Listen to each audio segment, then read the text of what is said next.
കഴിഞ്ഞ വർഷം ഞങ്ങളുടെ വിവാഹ വാർഷികം ആഘോഷിച്ച സമയത്ത് വീട്ടിൽ വന്ന ഒരു സുഹൃത്ത് നൽകിയ സമ്മാനമാണത്. പരിപാടിയെല്ലാം കഴിഞ്ഞ് സുഹൃത്തുക്കളെല്ലാം പോയി നമുക്ക് കിട്ടിയ സമ്മാനങ്ങളെല്ലാം നമ്മളിരുന്ന് ഇങ്ങനെ പൊട്ടിച്ച് നോക്കുമല്ലോ. അങ്ങനെ പൊട്ടിച്ച് നോക്കുന്ന സമയത്ത് ഇത് കണ്ട സമയത്ത് ഞങ്ങൾ പരസ്പരം തമാശയ്ക്കാണെങ്കിലും പറഞ്ഞു, ഇത് ആരുടെ ഈ മാതിരി കത്തിയും കൊണ്ട് വന്നേക്കണത്, നമ്മളുടെ ലവ് കണ്ടിട്ട് അങ്ങോട്ടും ഇങ്ങോട്ടും പരസ്പരം വെട്ടും കുത്തും ഉണ്ടാക്കട്ടെ എന്ന് കരുതി തന്നേക്കണ സമ്മാനമാണോ എന്ന് തമാശയ്ക്ക് പറഞ്ഞു. പക്ഷേ കഴിഞ്ഞ കുറേ കാലങ്ങൾക്കുള്ളിൽ ഞങ്ങൾക്ക് വീട്ടിലേക്ക് കിട്ടിയ ഒരു ഗിഫ്റ്റ് അത് ഏറ്റവും കൂടുതൽ പ്രയോജനത്തിൽ വന്നിട്ടുള്ളത്, നമ്മളുടെ നിത്യ ഉപയോഗത്തിൽ ഏറ്റവും കൂടുതൽ വന്നിട്ടുള്ള ഒരു സമ്മാനമാണത്.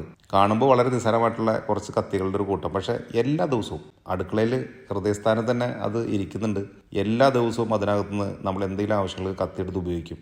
നമ്മളത് കാണുന്ന സമയത്ത്, അത് ഉപയോഗിക്കുന്ന സമയത്ത് നമ്മൾക്ക് അന്നത്തെ ആ ഒരു ദിവസവും, നമ്മുടെ വെഡിങ് ആനിവേഴ്സറിയുടെ ഒരു ദിവസം, ഗിഫ്റ്റ് തന്ന കൂട്ടുകാരനും അവൻ്റെ ഫാമിലി, അങ്ങനെയുള്ള ആളുകളൊക്കെ നമ്മളുടെ മനസ്സിലൂടെ ഒന്നുകൂടി ഓടിയെത്തും എന്നുള്ളതാണ് അതിനേക്കാളേറെ പ്രത്യേകതയുള്ള കാര്യം. നമ്മളെയൊക്കെ എന്തെങ്കിലും ഫംഗ്ഷന് വേണ്ടിയിട്ട് നമ്മുടെ സുഹൃത്തുക്കളുടെ ബന്ധുക്കളുടെയൊക്കെ വീടുകളിലേക്ക് വിളിക്കുന്ന സമയത്ത് പലപ്പോഴും പലരും കൺഫ്യൂസ്ഡ് ആവാറുണ്ട് എന്ത് സമ്മാനം നൽകുമെന്നുള്ളത്. എന്തെങ്കിലുമൊക്കെ സമ്മാനങ്ങൾ നൽകണ്ടേ എന്നുള്ളൊരു ഫോർമാലിറ്റിക്ക് പലപ്പോഴും പലരും എന്തെങ്കിലുമൊക്കെ സാധനങ്ങൾ വാങ്ങിക്കൊണ്ടുപോകുന്നത് അവർക്ക് ഉപകാരത്തിൽ വരുന്നതാണോ അല്ലയോ എന്ന് പോലും ചിന്തിക്കാറുണ്ടാവില്ല. നമ്മളെപ്പോഴും ഒരു വീട്ടിലേക്ക് പോകുമ്പോൾ എന്തെങ്കിലും ഒരു ഗിഫ്റ്റായിട്ട് കൊടുക്കാൻ ഉദ്ദേശിക്കുന്നുണ്ടെങ്കിൽ ഏറ്റവും നല്ലത് നിത്യ ഉപയോഗത്തിൽ അവർക്ക് വരുന്ന എന്തെങ്കിലും ഒരു സാധനങ്ങൾ ഗിഫ്റ്റ് ചെയ്യുക എന്നുള്ളതാണ്. നമ്മൾ നൽകിയ സമ്മാനങ്ങൾ അവരുപയോഗിക്കുന്ന സമയത്ത്, അത് കാണുന്ന സമയത്ത് അവരുടെ മനസ്സിൽ നമ്മളുടെ ഒരു മുഖം കൂടി തെളിഞ്ഞു വരുമെന്നുള്ളതാണ് ഈ ചെറിയ ചെറിയ സമ്മാനങ്ങളുടെയൊക്കെ പ്രത്യേകത.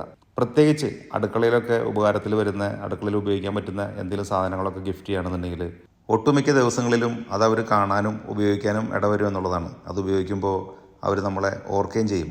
നമ്മൾ കൊടുക്കുന്ന സമ്മാനത്തിൻ്റെ വലുപ്പത്തെക്കാളും വിലയേക്കാളൊക്കെ ഏറെ മൂല്യമുള്ള ചില കാര്യങ്ങളും ഇങ്ങനെയുള്ള കൊച്ചു കൊച്ചു സമ്മാനങ്ങളുടെ ഉള്ളിൽ ഒളിഞ്ഞിരിപ്പുണ്ട് എന്നുള്ളതാണ്.